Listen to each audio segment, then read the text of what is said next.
Night. Streetlights cast long, eerie shadows. Three figures, young, barely men, huddled in a dark alleyway. Laughter, harsh and cruel, echoed off the brick walls. A struggle, a man, older, pleading for mercy. Then silence. The three figures melted back into the night, leaving behind a tragedy that would stain their souls forever. The man, John, was a simple man, a hard-working father, a loving husband. He never saw it coming. A life taken, a family shattered, all for a few dollars and the thrill of violence. His wife, Mary, received the news with a scream that seemed to tear the very fabric of her being. John would never come home again. David, John's son, was just a boy when his father was murdered. The memory of that day, of the police officers at the door, of his mother's heart-wrenching sobs, was seared into his mind.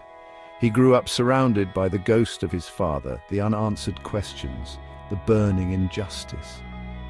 Years turned into a festering wound of anger and resentment. David became consumed by the need for revenge.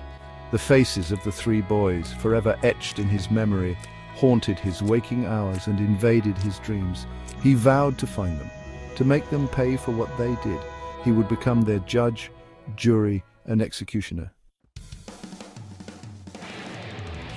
David's quest for revenge consumed him. He abandoned his studies, his friends, his life, all in pursuit of his twisted sense of justice. He scoured the city, following every lead, every whisper, every rumor that could lead him to his father's killers. Years of searching led him to them, one by one. He confronted them, not with the law, but with the cold steel of vengeance. Each death brought a fleeting moment of satisfaction, a sense of having balanced the scales. But with each life he took, a darkness grew within him, replacing his pain with a chilling emptiness.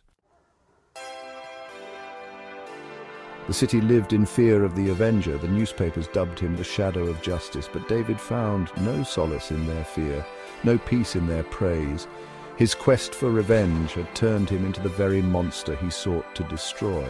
Looking into the mirror, he saw his father's eyes staring back, filled with sadness and disappointment.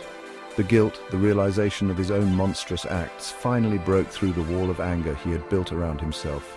He turned himself in, confessing to his crimes.